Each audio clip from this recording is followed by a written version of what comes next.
Este 31 de diciembre te esperamos a las 11 de la noche.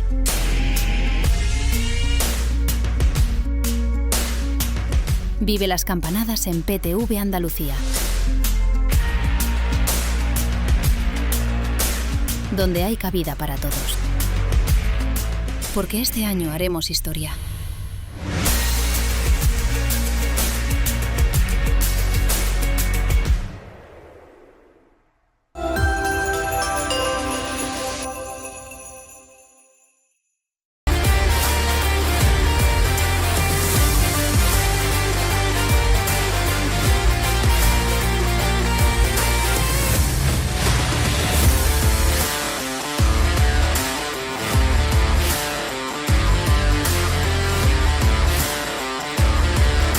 Muy buenas noches y bienvenidos a este especial Zona Deporte en PTV Andalucía, último programa de este año 2025 en el que vamos a hablar de este libro, de Matar a Rubiales, con su protagonista, con el que fue presidente de la Real Federación Española de Fútbol entre 2018 y 2023 y que ha tenido a bien abrir las puertas del Hotel Urban Duo de Granada, donde nos encontramos, a PTV Andalucía. Luis Rubiales, muy buenas noches. Un placer. Buenas noches, Hugo. Muchísimas gracias por... Nada, bienvenido, esta es tu casa.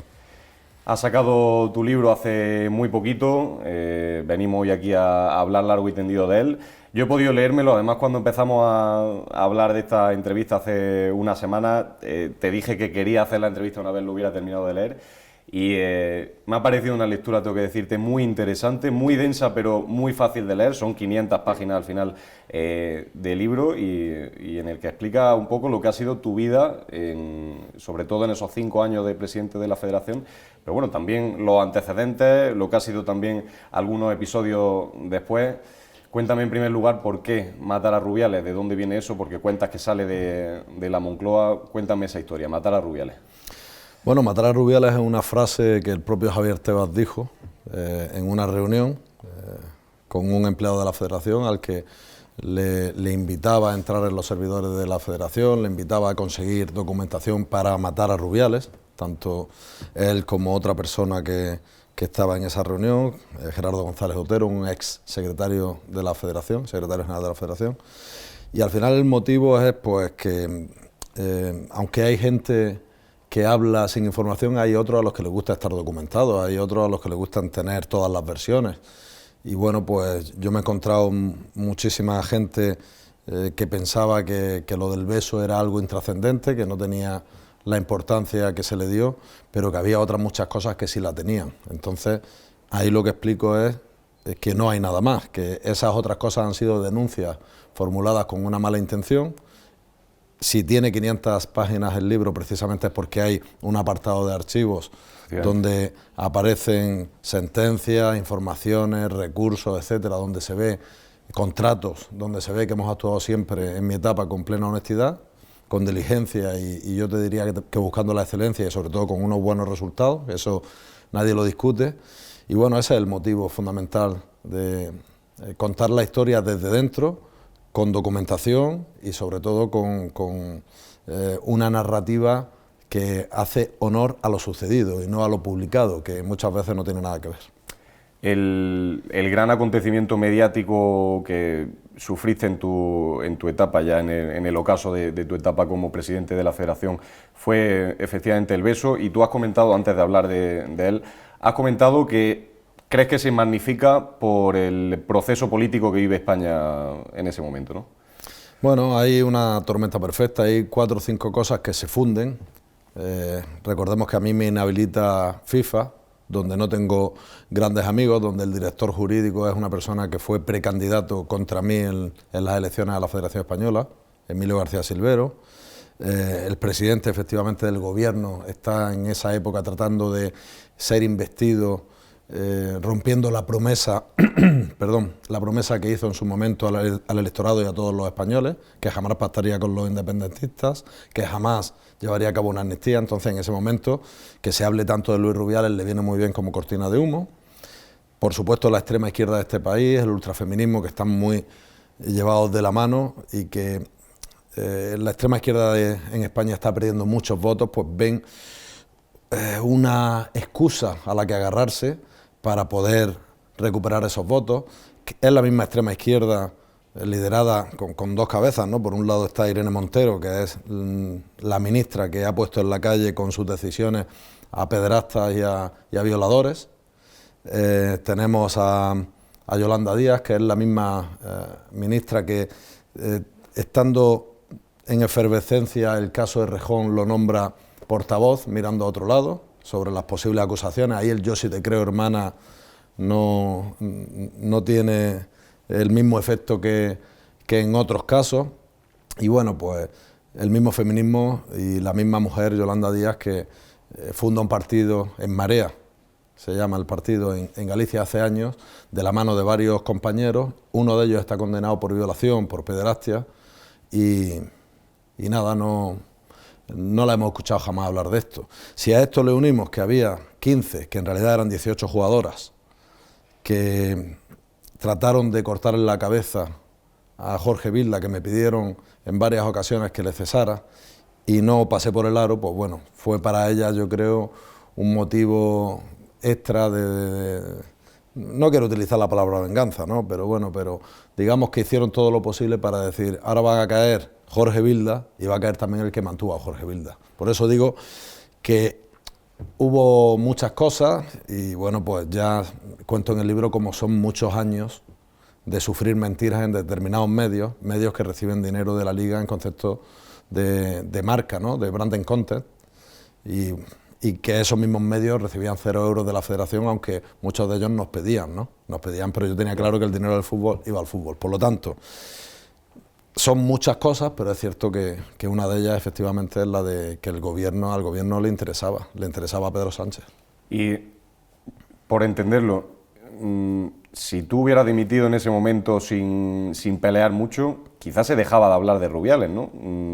Querían matar a Rubiales, pero le hacía falta que Rubiales estuviera en los medios de comunicación, estuviera en la palestra. Bueno, lo hubieran alargado lo que ellos hubieran querido, porque al final los medios de comunicación en nuestro país, hay medios serios y hay otros medios que únicamente responden al dinero y a los intereses de terceros.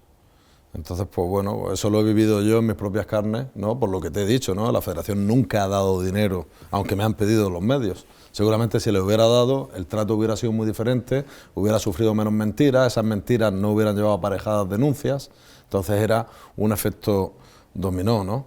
Pero en cualquier caso, yo lo que te puedo decir, un poco contestando a tu pregunta, si me hubiera ido, hubiera sido más sencillo. Hubo un momento en el que el gobierno, por medio del secretario de Estado, llamó a una persona de mi confianza y me dijo que si dimitía, que todo se paraba y tal. Cierto. Yo dije que no, y la segunda vez, ya conmigo inhabilitado, tuve que dimitir porque los propios compañeros que habían estado en mi entorno más cercano, 26 de ellos, hice hasta una lista con sus nombres, me pidieron para conservar su puesto de trabajo que dimitiera, porque desde el gobierno se les transmitió eso. Se le transmitió, o se va o vamos a por todos vosotros, por vía judicial, por vía FIFA, por vía administrativa, haremos lo que sea para acabar con todos. Y eso fueron palabras de Víctor Franco, secretario de Estado para el Deporte, a un colaborador mío, lo explico con más detalle en el libro, ¿no? Esa lista efectivamente no se respeta, esa lista de intocables que das tú a cambio de tu cabeza. Yo, Hugo, tenía claro que Víctor Franco es un hombre, yo no creo en su palabra. Cuando me dicen, no, bueno, lo saben los de arriba, digo, si es que tampoco creo en la palabra de Pedro Sánchez. Por lo tanto, yo creo que no va a servir de nada, pero bueno, no quería tener en mi conciencia que por mi culpa iban a ir a la calle muchos de esos trabajadores. Y fíjate, yo mando una lista a requerimiento de esta persona que se pone en contacto conmigo, era el comisionado de control externo, un abogado del Estado, pero que trabaja ya, tiene su propio bufete y trabajaba para la Federación.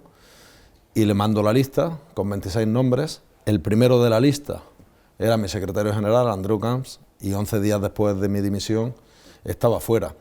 Mi dimisión, Hugo, realmente a mí no me reportaba nada.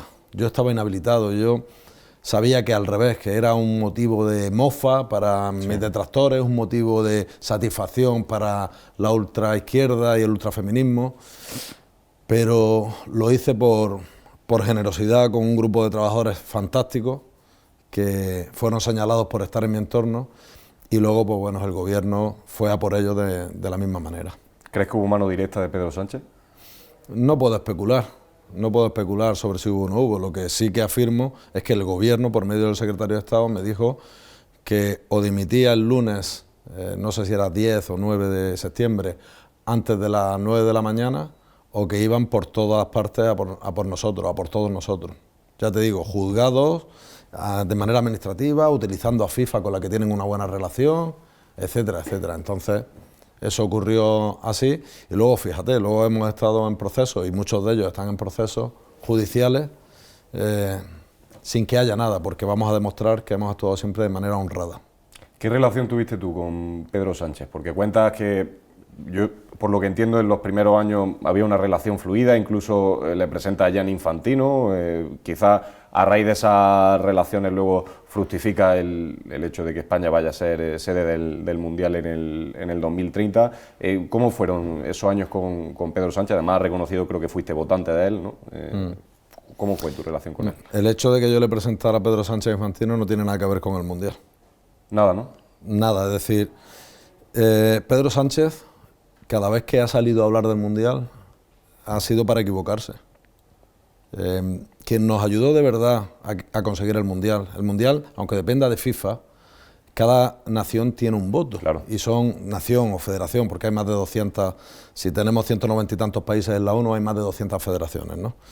El primer paso tiene que ser Europa, y quien nos ayudó de verdad a Portugal y a España, a Fernando Gómez y a mí, fue el presidente de UEFA. Sin él no lo hubiéramos podido conseguir. Luego, en un segundo paso, había que incluir a Marruecos, sí o sí, porque necesitábamos los votos y Marruecos arrastraba más de los 50 votos, más de los 50 votos que hay en África. En un principio se habla de Ucrania también, si no recuerdo mal, ¿no? Sí, eso fue una idea del presidente de UEFA en mitad de la guerra, pero Ucrania luego no pudo salir adelante, y nosotros sabíamos que tarde o temprano teníamos que meter a Marruecos. ¿Qué es lo que ocurre? Pues que Pedro Sánchez, en algún viaje que hizo a Marruecos, tuvo la osadía de hablar, de incluir a Marruecos en ese momento. Es algo que yo había comentado con él en alguna ocasión, pero no era el momento, porque nosotros estábamos en un estadio previo donde había que unificar una candidatura europea. Y ahí estaban también los ingleses. Claro, si nos presentábamos nosotros con Marruecos y los ingleses o los británicos con Irlanda, por otro lado, había una candidatura que no era 100% europea y otra 100% europea, no hubiéramos pasado el corte. Entonces, este tipo de cosas que yo trataba de comunicar con él, hubo un momento en el que él no hacía caso, él iba totalmente sin escuchar a nadie, no cogía el teléfono, decía que hablara con el ministro. Yo hablaba con el ministro, pero no le llegaban los mensajes, y nos puso un problema en muchas ocasiones. En cuanto a mi relación, era la que tiene que haber entre un presidente de la Federación y un presidente del Gobierno. Incluso yo creo que es mucho más fluida entre otros presidentes de federaciones con los presidentes del Gobierno, los primeros ministros de sus países, ¿no? Nosotros aquí teníamos muchas dificultades, un gran ego por parte del presidente para tratar de sacar ventaja política de este tipo de cosas, cuando no hicieron nada, ni dedicaron un solo euro, ni nos ayudaron, ni fue, pues, como todo, como yo suelo decir, a pulmón, sin ayuda del gobierno. Mi relación con él fue la que tenía que ser, y efectivamente, en alguna ocasión le voté, en otra ocasión no voté al Partido Socialista, voté a alguna otra formación, porque yo soy una persona más de centro, ¿no?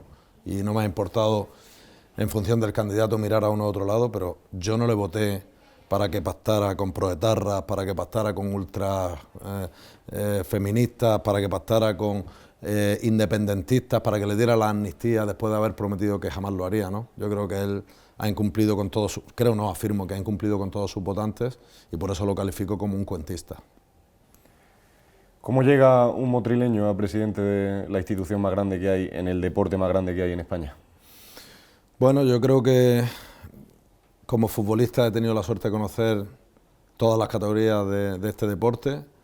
He sido siempre capitán en los equipos en los que he jugado, he tenido un desarrollo interesante cuando accedí al sindicato, me he formado, soy abogado, digamos que he dado los pasos para que otros confíen en mí.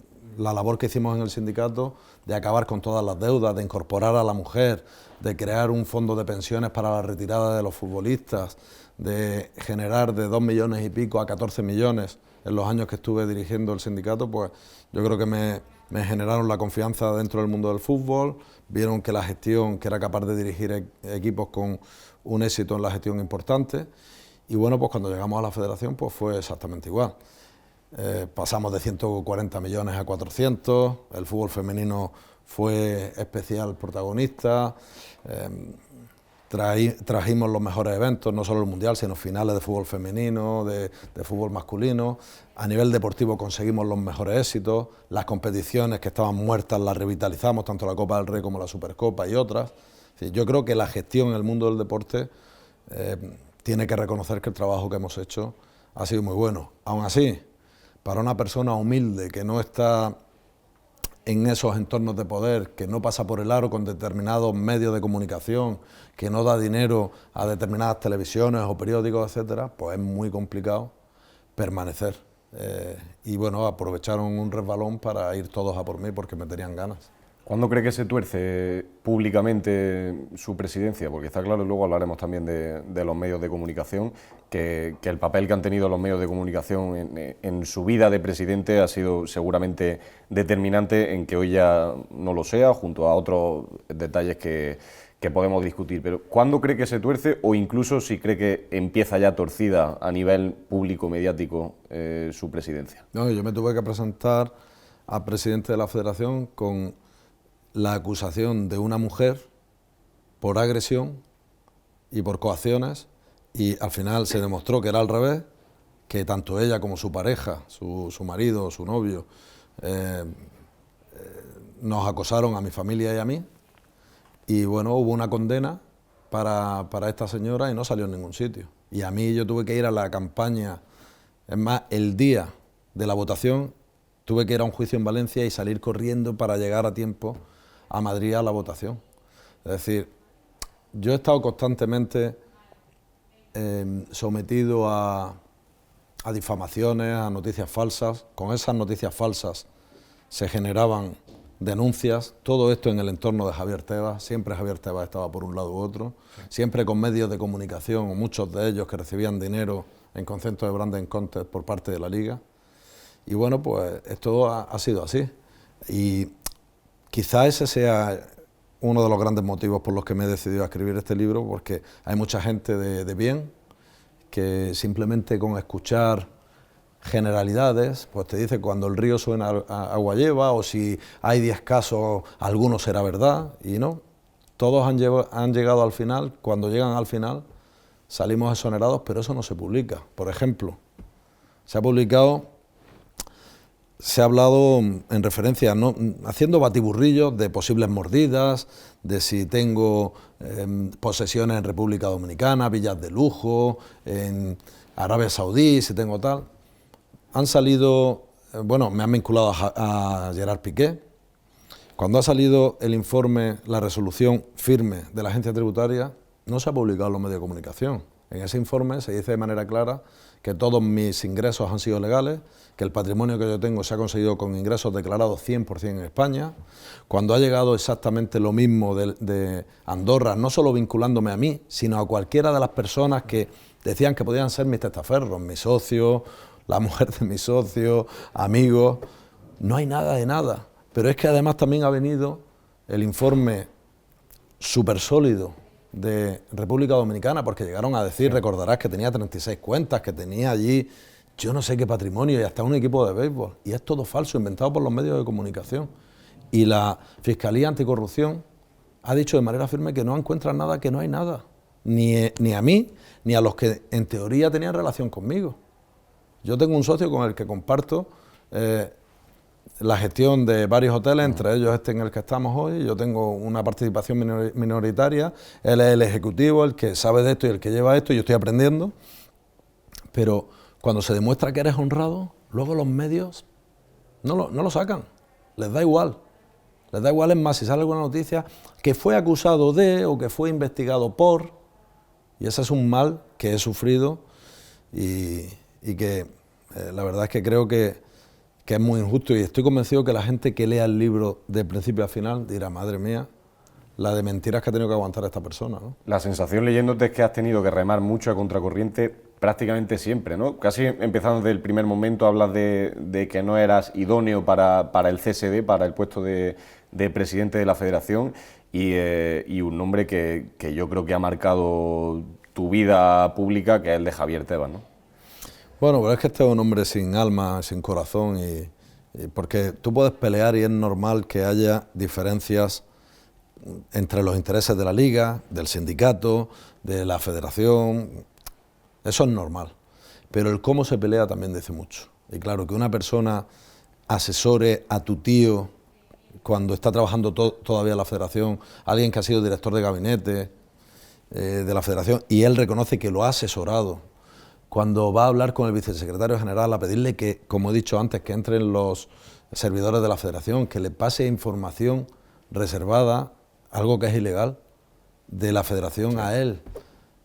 Este tipo de cosas, por eso ahora nos estamos defendiendo nosotros, pero yo espero, y es una de las cosas a las que hago alusión continuamente en el libro, que se haga justicia, que la justicia también vea cómo han actuado otros. Yo he peleado, he luchado porque no haya partido en Miami, he peleado contra el fondo CVC por cómo llega a un acuerdo con la liga que nos parece usurero, he peleado por recuperar los derechos de televisión para el fútbol español y no para la liga de la Copa del Rey, de la Supercopa, hemos mejorado las competiciones, hemos peleado por pasar de 40.000 licencias a más de 100.000 en el fútbol femenino, todo esto lo he hecho, y yo sé que eso, que creciera el fútbol más modesto, que le llegara más dinero al fútbol más modesto, indirectamente, la tarta es la que es, ¿no? Sí. Indirectamente, pues podía perjudicar en algo a la liga, pero mi trabajo era fundamentalmente dotar a las selecciones, dotar al fútbol español de la mayor y la mejor estructura deportiva y dotar al fútbol que más lo necesita, que es el de base hacia arriba, ¿no? Él ha ido a por mí de una manera que me parece que sobrepasa determinados límites, y yo voy a pelear porque se demuestre que han cometido ilegalidades.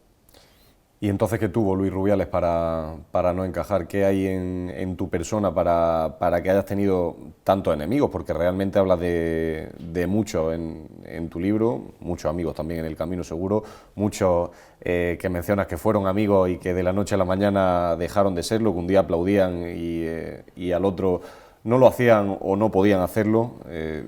¿Qué tiene la persona, Luis Rubiales persona, para no haber encajado, para que haya acabado realmente pronto su etapa en la presidencia de la federación? También tengo gente que no estaba y que ahora está. Gente que ha aparecido a ayudar y a colaborar y a decir qué necesita. También quiero decirlo. Sí.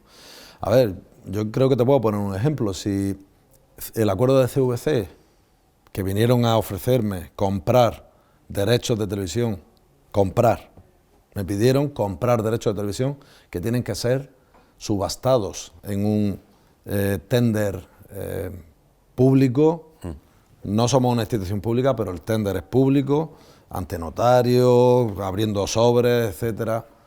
Claro, si yo no he querido hacer este tipo de cosas, pues a lo mejor es no pasar por el aro de lo que otros sí han hecho, ¿no? CVC salió de mi despacho un día en el que vinieron a ofrecerme este tipo de cosas, que obviamente yo las veía que no se podían aceptar, ¿no? Me las ofreció Gerardo González Otero, vino a hablar en nombre de CVC, y bueno, pues meses más tarde estaban trabajando con la liga.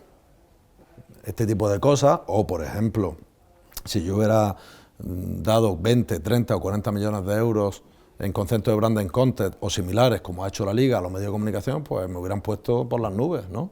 No hubieran dicho que esto es ilegal o que esto es no sé qué, o tratar de desfigurarme continuamente, de cortar y pegar ruedas de prensa para que parezca que he dicho cosas diferentes a las que he dicho, ¿no?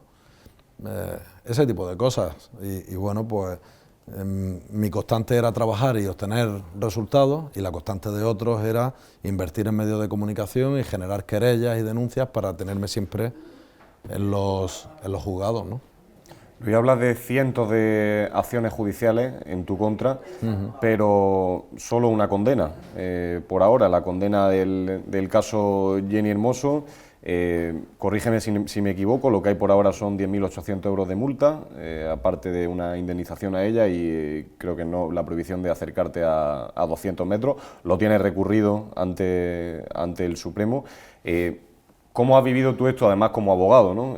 Conoces bien la justicia, el tener que pelear tantas circunstancias judiciales diferentes y cuéntame también en el caso de Jenny Hermoso, el recurso que tenéis ante el Supremo, ¿qué previsiones tenéis? ¿Qué creéis que va a pasar? Hombre, creemos que es una sentencia injusta, lo he vivido con la amargura de ver cómo a los míos les afecta negativamente, porque somos personas de carne y hueso, pero con fuerza, con la fuerza que te da saber que has actuado bien, que te has podido equivocar de manera protocolaria, pero que en primer lugar fue consentido y eso no lo cambiaré en la vida, porque yo sé que le pregunté y ella me dijo vale. Como por esto ya no puedo pelear, pues digamos que estoy peleando por otras cuestiones, pero yo creo que aquí no hay que desenfocarse y hay que ir a la raíz de la cuestión. Aquel beso fue un beso entre amigos, con nobleza, yo diría casi ingenuo. Cuando se ha politizado, cuando se ha tratado de sacar réditos de aquellas mismas o aquellos mismos que miran a otro lado con casos graves de verdad, y se ha tratado de retorcer la verdad para generar una condena, esa para mí es la raíz del problema, que claro que tiene que haber una traición de gente, tiene que haber una amiga que cambie una versión, tiene que haber mil cosas para eso. Pero para mí no debemos de desenfocar lo que ocurrió, que ganamos un mundial, que teníamos la relación de amistad que teníamos, que por supuesto no había ningún tipo de intención sexual en ese beso, Dios me libre, al contrario, todo lo contrario, jamás. Y bueno, pues todo eso, que al final, mirado con los ojos de una persona con coherencia, como decía la propia Jenny Hermoso, de manera espontánea más terminar, hombre, es que le haya sentado mal a la gente será según con los ojos que lo quieran mirar, porque aquí no hay nada. Eso lo dijo de manera espontánea la señora Jenny Hermoso. Entonces, bueno, hay lo que hay, y yo creo de verdad que confiando en ese sentido común, esa coherencia y también en la ley, pues podamos salir adelante. Más que por mí, fíjate, yo lo digo por supuesto por mí, por mis padres, por mi hija, porque mi apellido, yo lo digo siempre, es el mío, pero es el de mi padre y el de mis hijas. Pero porque creo que tenemos que empezar ya a tener resoluciones, y ya ha habido algunas, por parte del Supremo en ese sentido, en el que se ponga un poco de coherencia a todo esto. No sé hasta qué punto te sorprende, te da pena, te preocupa el cambio de opinión de Jenny Hermoso tan repentino. A mí particularmente, Luis, me sorprende que no se ha mencionado prácticamente en ningún sitio, que no se han sacado esos vídeos que están en redes sociales de ella riéndose en el vestuario o haciendo en el avión la comparación con el beso de Iker Casillas y Sara Carbonero en la final del Mundial, esa entrevista creo que con Juanma Castaño en la COPE en la que se ríe y dice efectivamente que es una anécdota. ¿Cómo puede cambiar tanto eso de la noche a la mañana, Luis? ¿Qué se le tiene que decir a una persona para que, habiendo vivido ella en primera persona esa situación y tomándosela a broma como se la tomó inicialmente, acabe eso como ha acabado, haciendo una bola de nieve gigante? Aquí hay dos cuestiones, una es Jenny Hermoso y otra son los medios. Vamos a empezar por los medios. A los medios, a determinados medios, no les interesa la verdad. Y bueno, estos eran unos vídeos. Si yo hubiera seguido en la federación, hubieran salido muchos más vídeos. El vídeo en el que ella me lleva a Jenny Hermoso con otra compañera para que me balanceen hacia arriba. Y muchas bromas que ella gastó después del beso. Claro. Entonces, a determinados medios de comunicación cercanos al wokismo, a la ultraizquierda, o que tienen que distraer de determinados casos de posible corrupción, de determinadas cuestiones del gobierno, determinadas tal, todo esto, lo que a ellos les interesa no es contar la verdad, ni ceñirse a todo lo que hay. Lo que les interesa es construir un relato y no salirse de ahí ni un ápice, porque además te hablan con la superioridad moral del wokismo, del ultrafeminismo. Esta es la verdad suprema. Y si no, te escracho, te cancelo, etc. Entonces, los propios medios han ido por ahí y otros, que no les queda más remedio, porque dependen económicamente de quien dependen, pues tienen que agachar la cabeza y decir, pues esto es lo que hay, porque si no me van a cancelar a mí. Entonces vamos a cancelar a Luis Rubiales, vamos a cancelar todos estos vídeos, vamos a esconderlos y vamos a ver si se soporta y se sostiene en el tiempo este otro relato. Eso por un lado. Y luego está Jennifer Hermoso. Jennifer Hermoso no cambió de opinión. Jennifer Hermoso sabe perfectamente lo que ocurrió. Cambió de relato, cambió de versión. ¿Por qué? Pues entre presiones, yo no voy a apostar por si ha tenido beneficios, me da igual que haya dado las 12 campanadas o que le hayan pagado por eso o por otras cosas, yo no entro en eso. Eso es una cuestión que puede ser porcentualmente X o tal, pero es que no voy a entrar porque tampoco tengo la información. Pero entre el calor de sentirte que vuelves al grupo, el grupo la rechazó fuertemente porque ella fue de las que no firmó el correo, que pedía la cabeza de Jorge Vilda, aunque no la pedían, decían que no podían volver a la selección, 15 jugadoras, pero había otras 3, ella, Alessia Putellas e Irene Paredes, que no lo firmaron. Y ella además ayudó a reconstruir la selección. Algunas jugadoras... De ahí también tu amistad con ella, ¿no? Claro, algunas... Ya era de antes mi amistad con ella. Pero ahí todavía más se refuerza. Pero claro, ella queda muy mal con algunas jugadoras, especialmente las que no vuelven a la federación, las que se mantienen en sus 13. Entonces, claro, volver al calor del grupo, además liderando una bandera que es falsa, de un falso sistema patriarcal de la federación. Pero si cuando yo llego a la federación, el fútbol femenino, al fútbol femenino se le dedican 2,7 millones y pasamos a 27. Ya lo he dicho antes, había 40.000 licencias, más de 100.000. Ellas no tenían cocineros, no tenían nutricionistas, no tenían cuerpo técnico, no tenían derechos de imagen, no se les reconocían, no tenían primas. Todo esto se los dio mi equipo, se lo di yo. Entonces, ¿qué ocurre? Que ella pues vuelve y para ello cambia de relato, no de opinión. Ella y yo sabemos lo que hay. Y creo sinceramente que la mayoría de la gente, el 80% de la gente, el 90% de la gente, sabe lo que hay. Lo que pasa es que también hay gente cobarde, gente que se tiene que ceñir a lo que diga su partido o a lo que digan determinada sociedad, o si trabaja en una empresa tiene que ir por ahí. Pero la inmensa mayoría de lo que yo me encuentro en la calle y lo que se encuentran mis amigos cuando están conmigo o cuando no están conmigo y sale el tema de Luis Rubiales y Jenny Hermoso, es un flagrante apoyo, en este caso, a lo sucedido, ¿no? Otras cosas son las dudas que ha generado la prensa sobre mí. Y por eso es importante que se lea el libro. ¿Te sientes un agresor sexual? No lo soy. Es una pena que haya agresores sexuales sueltos por la incapacidad de gestión de una ministra que se encabezonó en que una cosa tiene que ser así, así, así. Pero bueno, una ministra que ha dicho que hasta una menor puede mantener relaciones sexuales con un mayor si ella lo quiere, ha dicho barbaridades tremendas. Y si se pone a hablar de vivienda, pues dice que todo el que quiera comprar un segundo piso para no vivir en él, que no lo puede comprar. Es decir, yo que ahorro, yo que trabajo, yo que genero para poder tener una jubilación mejor o para que a mi hija no le falte nada o para qué tal, no, como si estuviéramos en un país que fuera una dictadura comunista.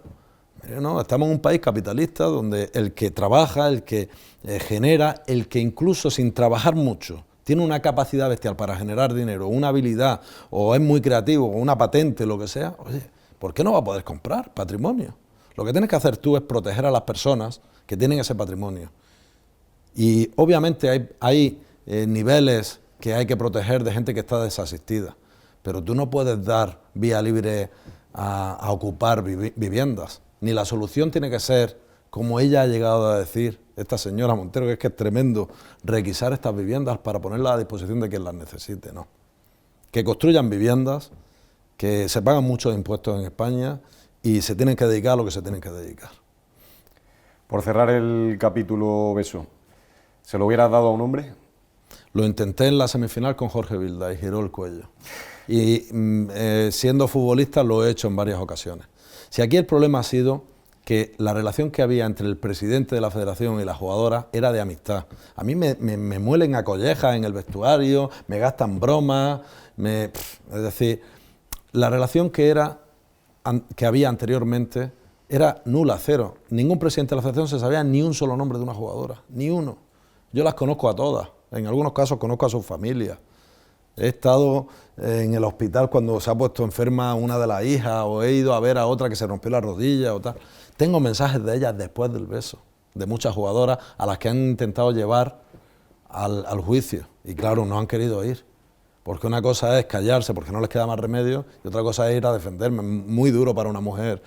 Hubiera sido, se le hubiera caído encima pues todo el feminismo radical de España, ¿no? Entonces, en ese sentido creo que tengo no solo las espaldas cubiertas con lo que he hecho, ahí están los resultados y ahí está, sino también a nivel moral, es que ellos han perdido la oportunidad de decir que no, que es casi un compañero más. Pero bueno, Jenny optó por cambiar de relato y ella sabrá por qué lo ha hecho.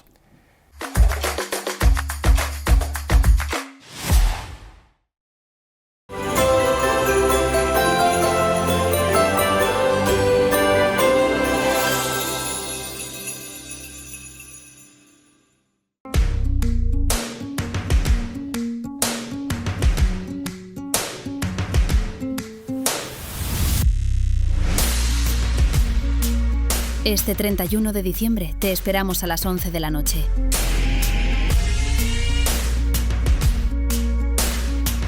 Vive las campanadas en PTV Andalucía, donde hay cabida para todos. Porque este año haremos historia.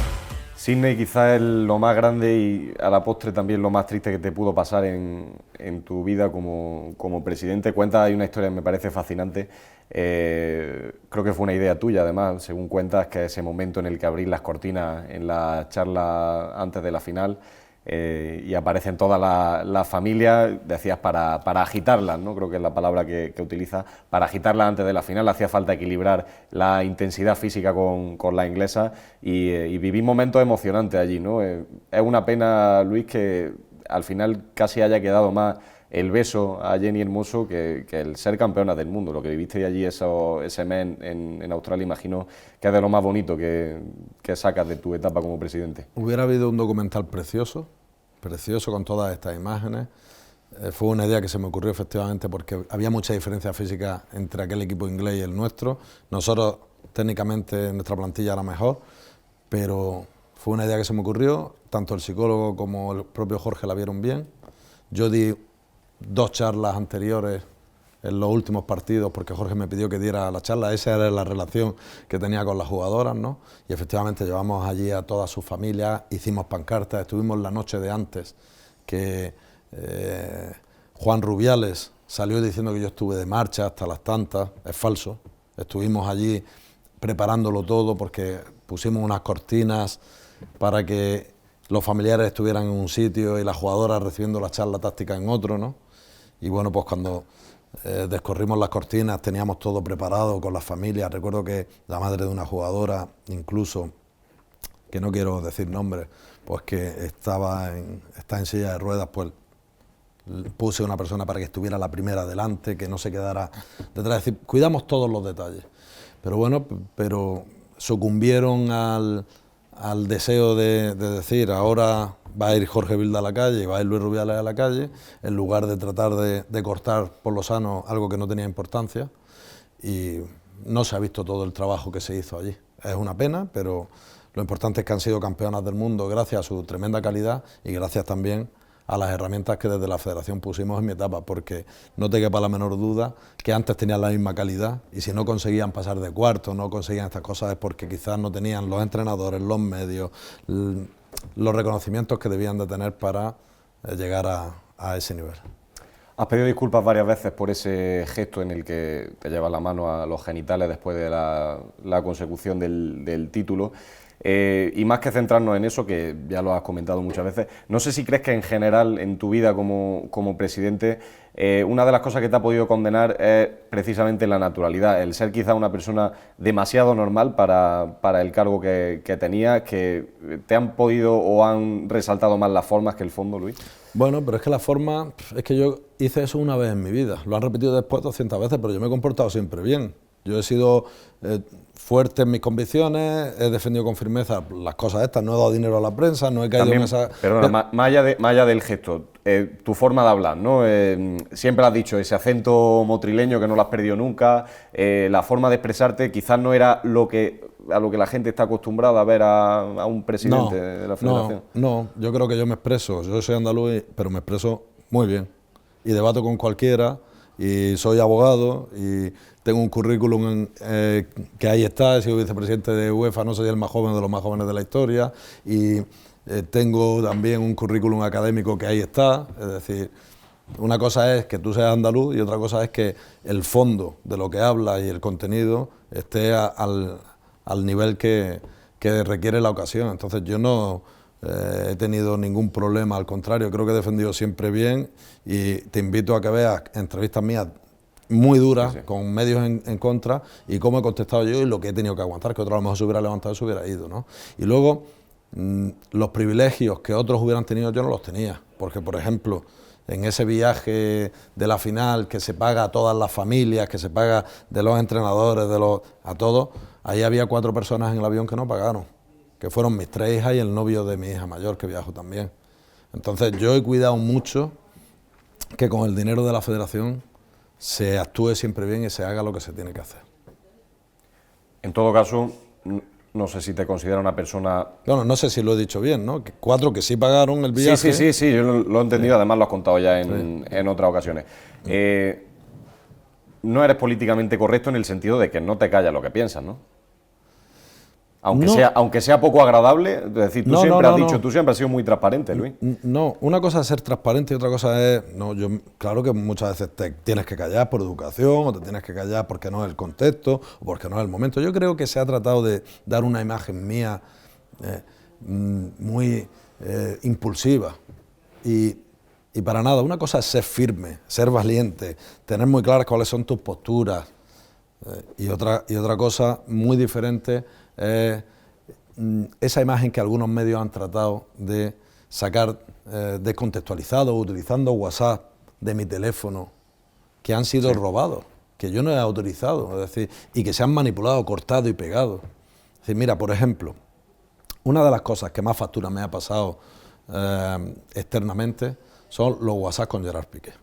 Y se sacan unas conversaciones en las que se dice, en las que Gerard Piqué está tratando de convencerme para que nosotros optemos por la oferta que trae su empresa, Cosmos, que era de 25 millones de euros.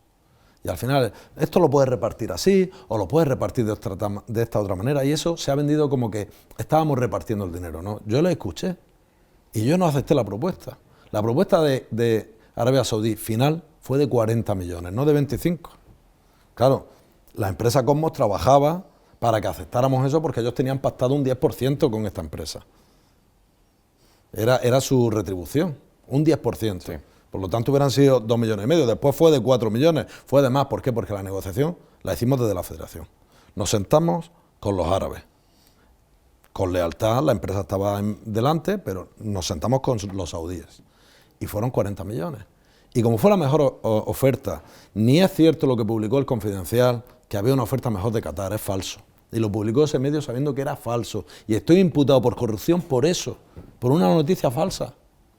Sí, que hay más cosas alrededor, pero que lo central es eso.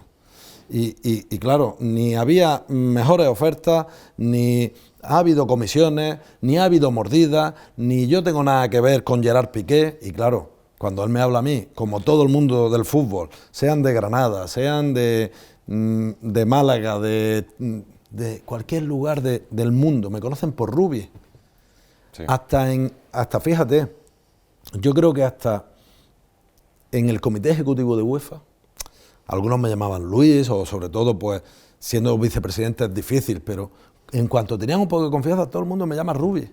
Entonces, yo lo que no puedo pretender es que en una conversación con alguien que además me conoce de antes, me diga, señor presidente de la Real Federación Española de Fútbol, don Luis Manuel Rubiales Béjar. No, hombre, esto de verdad. Entonces, ¿qué es lo que pasa? Que los medios, algunos medios han manipulado mucho y han sacado una imagen desfigurada sobre mí. Han estado muy poco interesados en hablar de la gestión económica, de la gestión deportiva, de los eventos, de todo lo que hemos hablado. Muy poco. Pero el fútbol sabe la verdad. Los presidentes de tercera división, de segunda división, el fútbol femenino que no recibían un duro, el fútbol formativo, saben la verdad. Saben que Luis Rubiales ha hecho una gestión para ellos excepcional. Excepcional. Y que gracias a ellos, y sobre todo con la pandemia por medio, han podido salir adelante. Dedica muchas páginas, Luis, a Juan Rubiales. Quiero ver cómo era el nombre, porque creo que hablas de traición, ¿no? De historia de una traición o algo así. Me voy a encontrar ahora Juan Rubiales, historia de una traición, efectivamente. ¿Qué puedes decir de Juan Rubiales? ¿En serio te parecen muchas páginas? Incluso yo creo que he sido comedido. Bueno, sí, no hacía falta a lo mejor tanto... Un hombre que va a la Fiscalía Anticorrupción, que se inventa un montón de mentiras, una tras otra. Además, ha podido recibir dinero ha podido no sé qué tal. Yo entiendo la Fiscalía Anticorrupción y entiendo a una jueza que le llegan todas estas cosas mezcladas con informaciones de determinados medios falsas, como la del Confidencial, falsa. Si es que no hay nada. Y están aportados ahí los contratos para que todo el mundo, es decir, nadie que lea este libro le puede quedar la menor duda de que esa información por la que estoy imputado por corrupción es falsa. Que tardará un año, medio año, 3 meses más, que llevamos 3 años y medio esperando a que nos exoneren, que han detenido a 10 personas, que los han echado de su trabajo, sin hacer nada ilegal. Pero claro, cuando salen en las portadas de los periódicos, cuando llega un director de gabinete al que estaba asesorando Javier Tebas, un director de gabinete que ya llevaba despedido mucho tiempo, legalmente, porque actuó de manera deshonesta e ilegal contra la Federación, porque manipuló información. Es que manipuló información que se filtró. Entonces, poco he dicho... Creo que él también se retracta incluso de algunas de las cosas que dice, ¿eh? Sí, bueno, se retracta o no, cuando le ponen un micro y tiene que dar la cara, se asusta un poquito porque ve que las cosas que ha dicho son falsas, porque jamás en nuestra vida hemos utilizado dinero de la Federación para nada, y mucho menos para las cuestiones que él dice. Todo está justificado, todo está aportado en el juzgado. Entonces, la pena es que, bueno, pues que cuando sale que tú has actuado bien, como el caso de las resoluciones de la agencia tributaria de aquí, de la de Andorra, de la Fiscalía Anticorrupción de República Dominicana, pues no lo publica nadie. Entonces siempre se te queda la mácula, siempre se te queda esa mancha de cuando el río suena. Y ¿sabes lo que pasa? Que la gente también está muy decepcionada, porque ve cómo en determinadas instancias políticas, y oye, los casos que están por juzgar, desde aquí, presunción de inocencia a tope, pero hay algunos que ya se han visto y ven que hay gente que no actúa con honestidad. Y nosotros actuamos con honestidad, somos gente honrada, que además conseguimos los mejores resultados de la historia de la Federación, en todo, económico, deportivo, etcétera, etcétera. Bueno, yo creo que Juan Rubiales se despidió de manera totalmente... saben lo difícil que es en un juzgado que te den el despido procedente, y se demostró su forma ilegal de actuar. Y yo añado que hay más cosas y que cuando termine, nosotros ahora nos estamos defendiendo, nos tocará el momento de ir a que se depuren cómo actuó Juan Rubiales, cómo actuaron otros, Gerardo González Otero, el propio Javier Tebas, etcétera. A ver si hay justicia en este país. Cuando él habla, Juan Rubiales, de una orgía en Salobreña... No, él no habla de ninguna orgía, son mentiras. Él no habla de orgía. No, eso fue Urrestieta en El Mundo, que publicó lo de la orgía. Él lo que dice es que un amigo mío lleva allí un grupo de chicas, le pregunta si son prostitutas, dice que no. Mira, aquello fue una comida de 3 a 5 de la tarde, porque él dice, llegaron a las 5 y se quedaron. No, es falso que llegaran a las 5, porque la persona que viene con una paella, es que hicimos una comida, así que estaba allí, una persona que tú conoces estaba con su novia. Es decir, uno de nosotros estaba con su novia. Es decir, ¿en qué cabeza cabe que alguien esté con su novia y que haya... Mira, estábamos un grupo de amigos y de amigas, porque somos personas, hombres y mujeres, pero no hubo nada, nada de nada. Pero ¿y cómo pueden, en qué cabeza cabe inventarse cosas así? Bueno, pero porque lo que querían era acabar conmigo, imputarme, que hubiera un tremendo Sí, escándalo. pero hay cosas que no pueden tener recorrido, ¿no? Cuando te inventas, si te inventas sí, falacias tan gigantes... No, contra cualquier persona pública. Alguien, un colaborador, va y pone una denuncia de estas, inmediatamente estás imputado. Inmediatamente estás imputado. Y lo más importante de todo es que mezcla un tema que es ético. Había chicas, claro que eso, pues dice, bueno, eso no es ilegal, pero claro, él sí dice una cosa muy grave ante la Fiscalía y es que todo aquello con dinero de la Federación. Falso también, porque lo que había es un alquiler de una casa vacacional a la que fuimos durante 5 o 6 días y como los últimos 2 días era fin de semana, desde el viernes a las 3 de la tarde hasta el domingo, quien se quedara allí pues era pues para bajar a la playa, para estar en la piscina, etcétera, decidimos pagarlo nosotros. Y está pagado mucho antes que la denuncia. Están hechos los movimientos por Bizum, quien sacó dinero se lo dio en mano a la persona que alquiló la casa, que fue Pedro González Segura, que era director jurídico de la Federación. Él alquiló la casa y nosotros le fuimos pagando cada uno nuestra parte. Es decir, está todo súper justificado. Es más, la jueza ni me preguntó por eso, cuando fui. El fiscal me hizo un par de preguntas, pero la jueza ni me preguntó por eso. Igual que no me preguntaron por el tema de la cartuja, que es falso también. Es que al final estás constantemente contestando a mentiras y es muy difícil defenderse de mentiras. Es muy difícil. Esa es la lectura que yo saco de leerte y nunca mejor dicho, da la sensación de que son 500 páginas de Luis Rubiales teniendo que negar la mayor todo el rato. Pero lo cierto es que aporta mucha documentación, es decir, tú no son argumentos, no es no porque no. No, y bueno, aquí en Salobreña, en concreto, el tema que tú dices, están todas las facturas aportadas. Facturas que eran personales nuestras, movimientos de tarjetas de crédito, de Bizum, etcétera, ¿no? Es una pena tener que estar así, pero también tenemos la tranquilidad que, bueno, que aunque han acabado con la carrera de gente y demás, pero tenemos la tranquilidad de que hemos actuado con honestidad. Y eso se va a acabar sabiendo. Y esperemos que haya un momento en el que las personas que han denunciado de manera falsa de corrupción, pues yo pregunto, ¿eso es corrupción? Cuando alguien denuncia a un tercero sabiendo que es mentira de ser un corrupto, ¿es eso corrupción? Y es ahí donde tenemos que ir. Es ahí donde acabaremos llegando.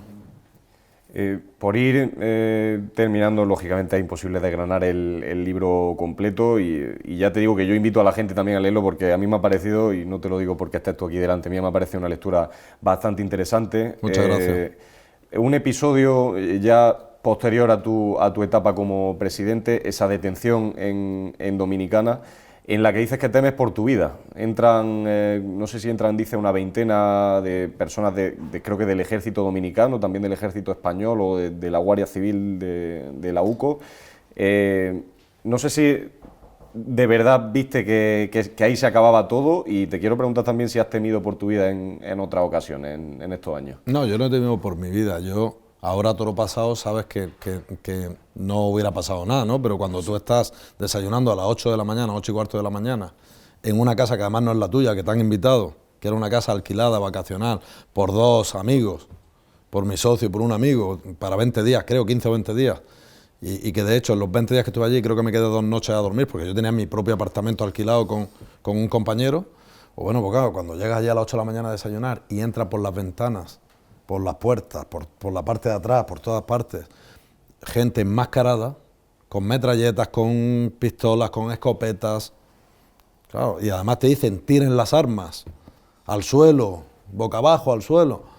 Claro, tú piensas que te van a matar. Yo de hecho me quedé de pie. Yo me quedé de pie mirando y diciendo que no tenemos armas. Yo no he cogido un arma en mi vida. Dicen, comentas que dicen, te dice uno de ellos, ustedes no son delincuentes, eso se huele. Sí, a ver, entraron gente de la policía dominicana, del ejército dominicano, de Interpol, y todos ellos iban dirigidos por un responsable, y los 3 últimos en entrar ya sin máscaras, no sé cómo llamarlo, sin pasamontañas, fueron los 3 guardias civiles de la UCO, y ahí incluso nos tranquilizamos, ¿no?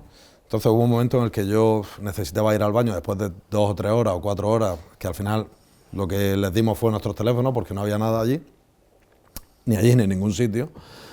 Y claro, cuando voy al baño, el que me acompañó me lo dijo, me dijo, yo he estado en muchísimas redadas y se ve que ustedes no son delincuentes. Y le dije, pues muchas gracias. De hecho, ahí tuve una conversación con un alto nivel de educación, porque los agentes de la UCO nos han tratado, ellos están haciendo su trabajo, es que al final si les dicen, oye, mira, que aquí hay un posible delito, tal, pues ¿qué van a hacer? Pues van allí, claro. A mí me llamó mucho la atención que lo que me dijo este agente de la UCO es que se estaba investigando que yo hubiera beneficiado a mi socio, con el que tengo la gestión de estos hoteles. Yo llevaba entonces 2 meses de socio, porque él me ha ingresado en mi cuenta, o desde su empresa se me ha ingresado en mi cuenta 2 veces una cantidad. Y entonces yo le digo, no, es que yo le he dado un crédito a la empresa, yo he comprado las participaciones en el precio que está tasado, por encima del precio tasado legalmente, y he dado un crédito al hotel, porque es que si no, él no me hubiera vendido. Porque había que pintar, había que hacer muchas cosas después. Bueno, entonces, esa devolución de ese crédito que está publicado en las instancias, en este caso en la Junta de Andalucía, lo tenemos publicado. Digo, pero si eso es público, ¿por qué no nos habéis preguntado en vez de montar este follón? Ah, bueno, pues... Y me dijo también que si me tenían que pedir disculpas me lo pedirían. Y yo le dije, ya, pero es que pedir disculpas después, con todo lo que se nos ha hecho. De todas formas, repito, ellos están haciendo su trabajo, ¿no? Es que, ¿qué podemos hacer? A esta altura, yo lo que estoy esperando, de verdad, es que hagan ya el informe que tengan que hacer y que se cierre este caso. Porque nosotros no hemos hecho nada, somos gente honrada. Luis, ¿qué es tu familia para ti? Bueno, yo creo que mi familia y mis amigos, mi familia y mis amigos, pues son lo más importante que tiene un ser humano, ¿no? Yo tengo mucha suerte con el padre que tengo, con la madre que tengo, con las hijas que tengo, con mi hermana, mis sobrinos, etcétera. Tengo mucha suerte y también tengo mucha suerte con amigos. Y en estos últimos años, con gente que ha estado cerca mía, y hablo de gente como la familia Vallejo, que son importantes para mí, bueno, mis tíos y mis primos han estado excepcionales, no todos, porque cuando la familia se rompe, pues unos tiran por un lado y otros tiran por otro. Hablo también con mucha ternura de la mujer de mi socio, de Puri, porque, claro, ella también la detuvieron. Es que también la detuvieron y ella decía, pero Dios mío, que si yo no he hecho nada, pero ¿qué me están haciendo? Mi marido no ha hecho nada, Luis no ha hecho nada. Entonces, pues claro, hay gente que por estar a mi lado, pues han sido daños colaterales, pero son personas. Y a veces se deshumaniza o desde cualquier lugar se da una información, o por ejemplo aquí se habló de que había en los hoteles determinado dinero. Es que ese dinero es un dinero legal, que está declarado. Es decir, es que determinados hoteles requieren también de una administración económica y está declarado. Y entonces cuando se publican varias cosas y se descontextualizan, pues no es fácil. Pero tengo suerte con la familia que tengo suerte con los amigos que tengo. Matar a Rubiales.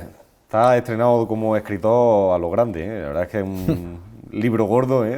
donde lo haya, pero ya digo, lectura... Bueno, la letra es un poquito más grande porque ya... Letra grande, ¿verdad? Cuando tú todavía eres muy joven, pero ya cuando se pasa de 45 años... Viene bien que la letra sea más grande. ¿Cómo ha sido ese proceso de escritor? Luis, ¿cuánto tiempo te ha llevado a hacer el libro? Me llama la atención, ¿no? Preguntarte... Cuando vengo de República Dominicana... Y entonces empiezo a pasear prácticamente a diario, hago 10 o 12 kilómetros con mi padre, que lo sigo haciendo. Él va a su gimnasio, yo voy al mío, después nos reunimos y echamos a andar. Por aquí, por Granada. Por aquí, por Granada, sobre todo por la zona del río. Nos gusta mucho ir río arriba, por el Genil hacia arriba, pero también vamos por el Albaicín o por el Realejo, por muchos sitios, ¿no? Empezamos a hablar y, claro, a mí me habían dejado sin mi ordenador.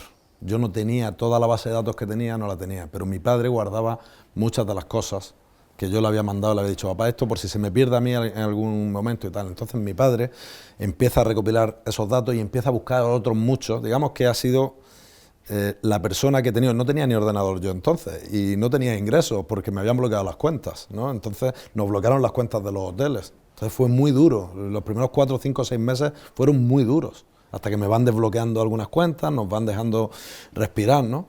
y van viendo que las cosas están bien, y entonces yo creo que también la jueza se empieza a dar cuenta y empieza a abrir, ¿no? Pero mi padre fue muy importante en eso. También, digamos que tanto él como el editor y sobre todo mi abogado José Vicente Gómez Tejedor me han dado consejos, me han hecho correcciones, especialmente mi abogado, ¿no? Oye, por aquí, tal. Y de hecho mi abogado no quería que yo publicase el libro. Es decir, el momento en el que llega la luz verde para que Luis Manuel Rubiales Béjar firme un libro, es en el momento en el que la agencia tributaria dice de manera muy clara que todos mis ingresos son legales. Ese fue el momento clave. Pero bueno, fue un proceso bonito. Yo estoy muy unido a mi padre, porque aparte de ser mi padre, es mi mejor amigo. Me llevo muy bien con él, siempre estamos juntos, vamos y venimos, ¿no? Entonces, pues bueno, fue un momento... Fueron 4 o 5 meses hasta un primer borrador y tal. Y bueno, pues creo que después he tenido la suerte de tener una editorial que me ha permitido al 99,99% publicar todo lo que he querido, ¿no? Me ha tenido que quitar cosas, porque si no el libro hubiera tenido 2000 páginas, ¿sabes? Pero bien. ¿¿Consiguieron matar a Rubiales? Bueno, me sacaron de mi puesto, ¿no? Y también por un resbalón mío, ¿no? Hay que reconocer pues que me equivoqué, que no estuve bien a nivel institucional. Yo creo que en la balanza de lo que he hecho positivo con mis equivocaciones ha sido injusto, de verdad lo creo. Te pongo un ejemplo. Lo que hago en el palco, que es decirle a Jorge Vilda, ole tu huevo, aunque está muy feo, eso es, y me equivoqué, es fuera del campo, no es televisado. Quien dice eso miente. Otra cosa es que luego se emiten a posteriori imágenes de gente que lo había grabado con su móvil o con una cámara de FIFA. FIFA, para encontrar mis imágenes tenía mucha suerte. Para encontrar la imagen en la que Jenny dice vale, tuvimos menos suerte. Pero bueno, pero en cualquier caso te quiero decir lo que yo hice en positivo y en negativo creo que no merecía eso, ¿no? Y ese gesto, que me equivoco, lo han hecho muchísimos deportistas, yendo incluso contra la grada, diciéndole en negativo, y la única sanción que hay en todo el fútbol español, la única sanción del Tribunal Administrativo del Deporte o a nivel administrativo, es un partido a un futbolista. Y a mí me han echado 1 año y medio por eso, aquí en España. Entonces, pues bueno, es que es desproporcionado, de verdad. Yo creo que lo mío se ha juzgado con excesiva vehemencia e incluso con tratar de ejemplarizar actos que nada tenían que ver con lo que se ha querido hacer ver, sobre todo por la extrema izquierda y por el ultrafeminismo. Luis Rubiales, muchísimas gracias por abrirnos las puertas del Urban Dúo de Granada, PTV Andalucía. Muchas gracias a ti, Hugo. Un placer.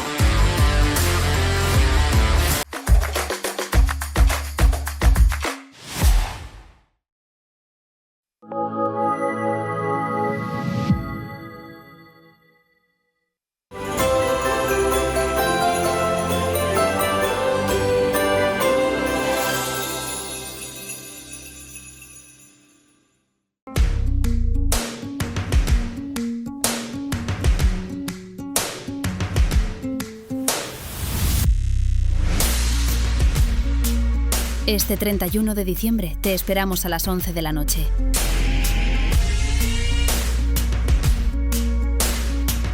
Vive las campanadas en PTV Andalucía, donde hay cabida para todos. Porque este año haremos historia.